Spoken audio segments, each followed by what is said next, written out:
So, what do artificial intelligence, aliens, and the Big Bang all have in common? Well, they're pretty much the biggest questions you can possibly ask, and today we're diving into the mind of astrophysicist Brian Keating, who has some, let's say, surprising answers. We're about to explore why he thinks our fear of AI is totally misplaced and what we're really listening for when we point our telescopes to the stars.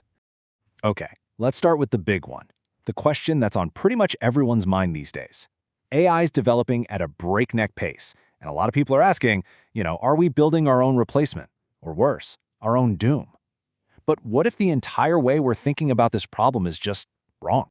That's a pretty wild take, isn't it? It comes from AI pioneer Yann LeCun, and it's a view that Brian Keating completely agrees with.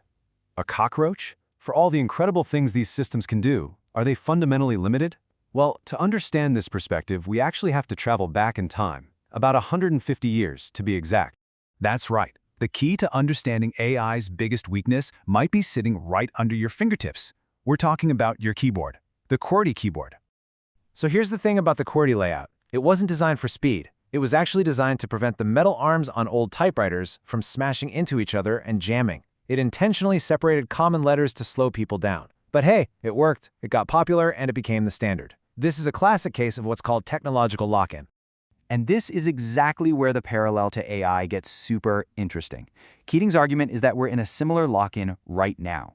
The current model, large language models running on GPUs, is unbelievably successful, just like QWERTY was.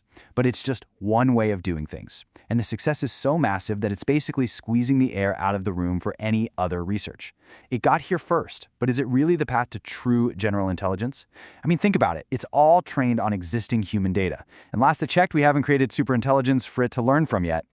So, if AI is kind of stuck in its own QWERTY prison, how seriously should we be taking the doomsday scenarios? Well, to put it all in perspective, let's compare it to some of the dangers that are already out there in the cosmos. Keating poses this fascinating question, and it really makes you stop and think. We spend so much time worrying about the monster we might build, but what about the giant space rocks that are already hurtling through our solar system? Turns out, our ability to keep an eye on these things is pretty staggering. The brand new Vera Rubin Observatory can spot about 1,000 new asteroids an hour. 1,000!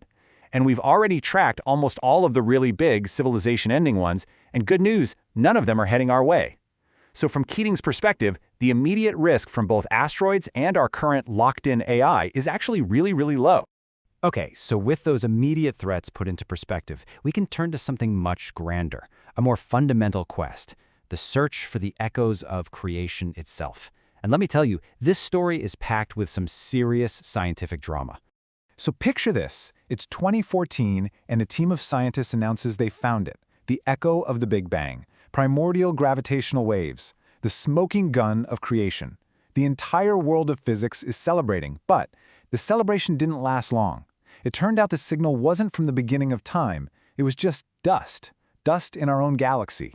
It was a crushing disappointment for sure.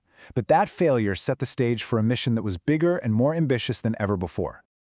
And that's when billionaire physicist and philanthropist Jim Simons stepped in.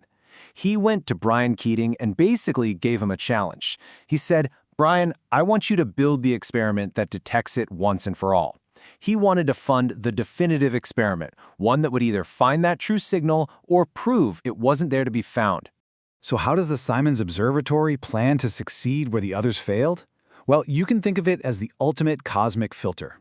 It's built high up in the Atacama Desert in Chile, one of the driest places on Earth, which gives it this unbelievably clear view of the sky. Its whole mission is to painstakingly map out every single contaminant, galactic dust, stray electrons, you name it, and then digitally subtract them from the picture. Only then, after cleaning off all that cosmic grime, can we see what's actually left. And finding those waves would be huge. It would basically prove the theory of cosmic inflation, the idea that the universe expanded faster than the speed of light in its very first instant. This epic search for cosmic origins isn't just about physics. It's about trying to answer the biggest questions we have as human beings, the same questions that have driven us for centuries and fuel Keating's work every single day. For Keating, it all boils down to these three great mysteries. First, a physics question. How did our entire universe just pop into existence from nothing? Second, a chemistry question. How did a bunch of non-living chemicals somehow organize themselves into life? And third, maybe the deepest one of all, a biology question. How did that life eventually become conscious? And that second question, how life began, it just naturally makes you wonder, are we the only ones out here asking these questions? Did that spark of life only catch fire on this one little planet in a quiet corner of the cosmos? Now, there's a fascinating theory called panspermia, the idea that life might have hitched a ride on asteroids and comets, spreading from planet to planet. So it's possible life on Earth actually came from somewhere else. But, as Keating points out, that just kind of kicks the can down the road, right? It still doesn't tell us how life began in the first place, wherever that was. So where does all this leave us in the hunt for aliens? Well, Keating's assessment is really sober, but also incredibly hopeful. The hard truth is, right now, we have zero verifiable evidence of extraterrestrial life. Zero. But, and this is a huge but, our galaxy alone might have trillions of planets. We've only searched a tiny, tiny thimbleful of that vast cosmic ocean. And if we ever do make contact, he thinks it won't be a flying saucer landing on the White House lawn. It'll be a signal of pure information, a message traveling across the void at the speed of light. And that kind of brings us full circle to a final, pretty profound thought. Whether we're listening for the universe's first moments, or for a broadcast from another civilization, we're really doing the same thing. We're pointing our instruments up at the heavens and we're just listening. And the ultimate question is, when a message finally does come through, will it be the voice of aliens, or will it be the first echoes of our own creation? Now that is a question worth thinking about.